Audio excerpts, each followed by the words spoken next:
안녕하세요. 한신혜입니다. 처음으로 제 목소리가 등장하는 영상이라 좀 쑥스러운데요. 이미 올렸던 영상에서와 같이 저는 현재 남자아이를 임신 중인 21주차 임산부입니다. 오늘 이야기해볼 주제는 아이의 자존감을 어떻게 높이는가 입니다. 너무 거창하게 들리시나요? 사실 이 짧은 영상 한 편에 다 담을 수 없을 만큼 모든 엄마들의 가장 큰 고민일 텐데요. 제가 임신을 하고 유튜브나 육아서를 찾아보았을 때 정말 수많은 실용서들이 있었어요. 임산부가 알아야 될 상식, 수면 교육, 모유 수유, 국민 육아템, 영유아 발달 교육까지. 저처럼 첫 아기 출산을 앞둔 엄마들에게 너무도 유용하고 저도 도움을 많이 받았어요. 근데 저는 이런 실용적인 정보도 중요하지만 조금 더 거시적으로 조망하면서 엄마가 되는 마음의 준비를 하고 싶었어요. 그러던 중 바로 짠! 이 책을 만났습니다. 육아의 모든 순간 필요한 건 철학이었다 라는 책인데요. 철학이라는 단어가 들어갔지만 굉장히 쉽게 풀어서 쓰여진 책이고요. 아이를 키우면서 실제 있을 법한 예시가 많아서 저도 읽으면서 나라면 어떻게 할까 이런 생각이 많이 들더라고요. 아이의 세계에서 엄마는 너무도 크고 중요한 역할을 하잖아요. 저도 앞으로 한 생명에게 그렇게도 중요한 영향력을 끼칠 사람인데, 그러니까 저의 영향력에 방향성을 고민해보지 않고 아이를 맞이할 수는 없겠다, 이런 책임감이 들었어요. 나는 나의 엄마와 어떤 관계였는가? 나는 어떤 엄마가 되고 싶은지, 그리고 내가 아이를 키울 때 가장 중점적으로 두는 건 무엇인지, 이런 생각들을 좀 해봐야겠다. 그런 책임감? 굉장히 심오하고 어렵게 들리지만 사실 출산을 앞둔 엄마라면 국민 육아템을 구매하기 전에 제 자신이 어떤 사람인지 생각해 보면서 꼭 스스로 던져봐야 될 질문이라고 생각했어요. 이 책 속에는 10개의 좀 각기 다른 주제가 있는데 저는 이 두 가지 주제가 정말 많이 공감되고 또 저에게도 도움을 많이 받았어요. 오늘은 그 첫 번째 주제인 자존감 관련 구성만 제가 재구성해서 얘기를 해볼 거고요. 두 번째 주제가 궁금하시면 바로 다음 영상을 클릭해 주세요. 엄마로서 양육의 목표가 무엇일까요? 아이가 건강하고 행복하게 잘 크는 것? 아니면 사회적으로 존경받고 사랑받는 사람으로 크는 것? 정해진 대답은 없지만 이 책에서 말하는 철학 교육에서의 양육의 목표는 다음과 같습니다. 스스로 생각하고 자기 생각에 따라 시도해보고 시도한 결과가 실패든 성공이든 그 결과를 통해 배우며 그 과정에서 경험의 의미를 발견하는 것. 심오하죠. 근데 저는 이 말이 이렇게 해석되더라고요. 주체적이고 독립적인 인간으로 성장하는 것. 엄마가 아이를 주체적이고 독립적인 인간으로 성장시키는데 도움이 되려면 이 아이에게 먼저 안정된 자존감을 선물해 주는 게 가장 좋겠죠. 사실 아이뿐만 아니라 성인도 자존감이 높아야 된다. 그래야 관계도 좋아지고 애착 형성도 잘 된다. 이런 말 많이들 들어보셨을 거예요. 저의 유년 시절을 되돌아보면 아이의 자존감을 높이는 원인도 자존감을 낮추는 가장 큰 원인도 바로 부모인 것 같아요. 정말 책임감이 확 느껴지고 너무 무서운 말 아닌가요? 이 자존감이란 스스로 자신을 사랑하고 인정하며 자신의 불완전함을 받아들이고 더 나은 내가 되려는 마음입니다.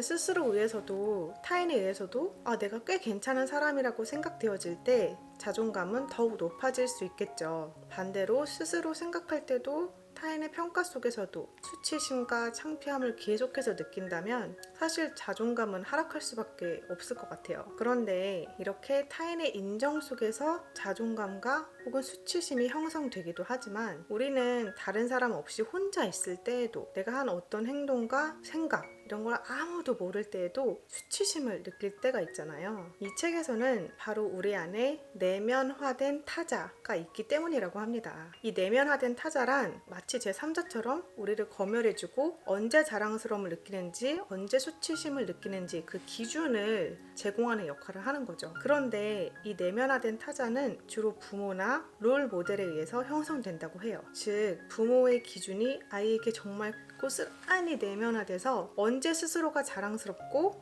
언제 스스로가 창피하고 초라하게 느껴지는지 그 기준으로 판단하게 된다는 거죠. 여러분은 어떨 때 아이가 창피할 것 같으세요? 공개 수업 때 우리 아이가 일어나서 영어책을 읽는데 영어 발음이 조금 안 좋아요. 그러면 좀 속상하시나요? 졸업식 때 단정한 원피스가 아닌 크롭티를 입고 가는 아이가 좀 창피할 것 같아요. 아니면 희망 직업을 발표할 때 사회적, 경제적으로 인정받는 근사한 직업을 말하지 않은 아이가 조금 답답할 수도 있고요. 그런데 이 책에서 말하는 거는 엄마의 그런 부끄러운 마음, 속상한 마음 속에는 아이가 다른 사람과 있을 때 아이가 수치심을 느낄까봐 걱정되는 마음인지, 아니면 엄마 스스로 다른 사람이 엄마를 볼 때 조금 창피해 라고 하는 체면이 구겨지는 수치심인지 구분할 수 있어야 된다고 합니다. 근데 이 부끄러운 마음이라는 게 사실 저절로 들어버리는 마음이잖아요. 저절로 생각되어지는 관성적인 마음을 점검하지 않으면 아이의 수치심을 더 후벼 파고 심리적인 학대로 이어질 수 있죠. 사실 아이를 사랑하지 않고 막 이렇게 후벼 파는 엄마가 어디 있겠어요. 다 잘되고 살아가는 마음인데. 그런데도 어쩔 수 없이 들어버리는 엄마의 수치심 때문에 아이의 자존감이 낮아질 수도 있다고 합니다. 그러면 이를 예방하기 위해서는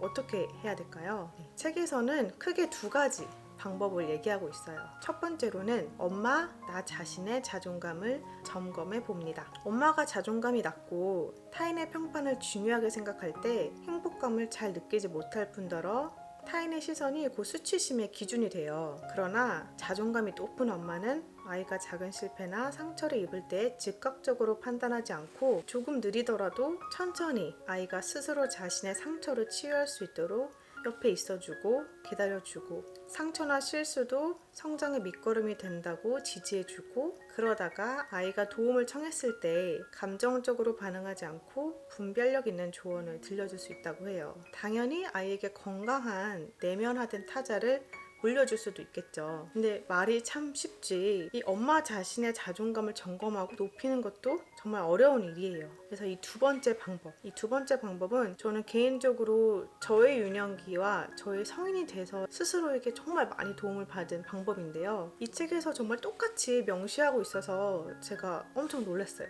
개인적으로 반갑기도 하고요. 이 두 번째 방법은 바로 엄마의 문학적 상상력을 활용하기입니다. 우리는 하루에도 정말 많은 생각을 하고 때로는 되게 모순적인 감정, 예를 들면 기쁨과 죄책감을 동시에 느껴버린다든가 이런 모순적인 감정의 그 소용돌이도 많이 느끼죠. 근데 저도 그렇듯이 대부분은 찰나에 스쳐가는 감정이기 때문에 이런 감정을 막 곱씹지 않고 흘려보내는 때가 굉장히 많아요. 그런데 이 문학 작가라는 분들은 그 찰나의 감정도 놓치지 않고 인간의 그 복잡한 감정을 세밀하게 관찰해서 글로 표현해내잖아요. 그리고 그 글이 바로 문학 작품이고요. 그래서 이 문학 작품을 읽으면 겉으로 드러나지 않은 인간의 감정과 생각의 여러 단면들을 들여다보고 이해하고 감정이입하고 왜 그랬을까 상상할 수 있게 되는데, 이것이 바로 문학적 상상력입니다. 제 얘기를 조금 해보자면 어릴 때 저는 조금 문학 소녀였어요. 책 읽는 걸 정말 좋아했는데 특히 초등학교 때 좀 문학 작품을 개걸스럽다라고 할 정도로 많이 읽었어요. 그런데 그 과정에서 문학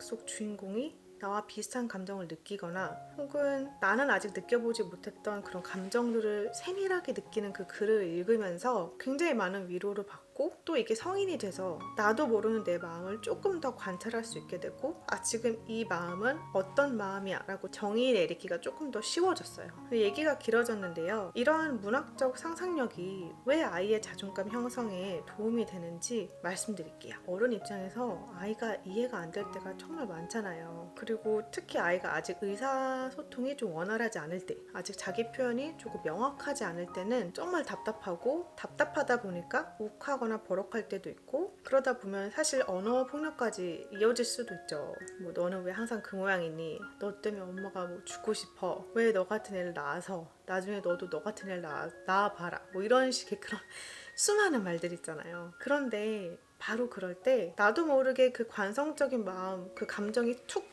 튀어나와 버릴 때, 그때 판단을 잠깐 보류하고 잠깐 멈춰 서서 관찰할 수 있게 해주는 힘이 바로 문학적 상상력입니다. 현재 내 눈에 보이는 아이의 행동에 대해서 잠시 판단을 보류해 보세요. 그리고 생각해 보는 거예요. 이 이면엔 무엇이 있을까? 지금 내 눈앞에 보이는 아이 감정 뒤에 다른 단면들이 숨겨져 있는 건 아닐까? 이렇게 관찰해 보는 거죠. 이거는 정말 육아뿐만 아니라 엄마들 사이에서의 인간관계나 혹은 직장 생활에서도 정말 저는 개인적으로 큰 도움을 받았던 방법인 것 같아요. 이렇게 판단을 보류하고 관찰해서 아이의 마음을 조금 더 헤아리면 아이에게 수치심을 주는 말이나 행동의 빈도가 훨씬 낮아지고, 또 아이는 자기도 표현하지 못하는 혹은 자기도 아직 모르는 마음이 엄마에게 받아들여지고 이해돼지면서 자존감도 더 높아질 수 있는 거죠. 자, 이제 요약하자면 아이의 자존감을 높이고 건강한 내면화된 자아를 선사하기 위해서는 첫 번째,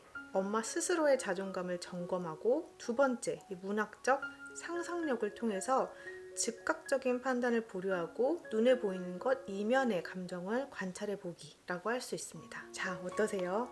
어렵게 느껴지시나요? 아직 저는 아이가 없잖아요. 그래서 보시는 분이 어떻게 보면 너무 이상적이다, 아직 애가 없으니까 뭐 책만 읽고 저렇게 말할 수 있지, 이렇게 생각하실 수도 있을 것 같아요. 그리고 맞아요, 그 말이 맞고요. 저도 100% 동의합니다. 사실 아이가 태어나고 나면 지금 제가 상상할 수 있는 것 그 이상의 세상이 펼쳐질 것 같아요. 근데 그럼에도 불구하고 저는 태어날 제 아이를 이해하기 위해서, 그리고 제가 어떤 사람이고 어떤 엄마가 되고 싶은지에 대해서 한 번쯤 깊게 고민해 본 적이 있느냐 아니냐, 이거는 정말 큰 차이가 있다고 생각해요. 마지막으로 제가 마음속 깊이 새기려고 따로 필사했던 이 책 속의 구절이 세 문장이 있는데, 그 세 문장을 같이 읽어드리면서 오늘의 북토크를 마치도록 하겠습니다. 자녀를 인격적으로 존중할 수 있는 사람들만이 부모됨의 기쁨을 누릴 수 있다. 아이는 나와는 전혀 다른, 그래서 나와는 철저히 하나가 될 수 없는 낯선이, 곧 타자이다. 자녀에 대한 확신, 그리고 내가 틀림없이 옳다고 믿는 것들에 대해 끊임없이 물음표를 붙이는 지적인 겸손함을 지녀야 한다. 저희 모두 지적인 겸손함을 가지고 아이를 관찰하고 자존감을 높일 수 있는 그런 엄마가 될 수 있길 바래요. 그러면 다음 시간에 또 인사드릴게요. 안녕.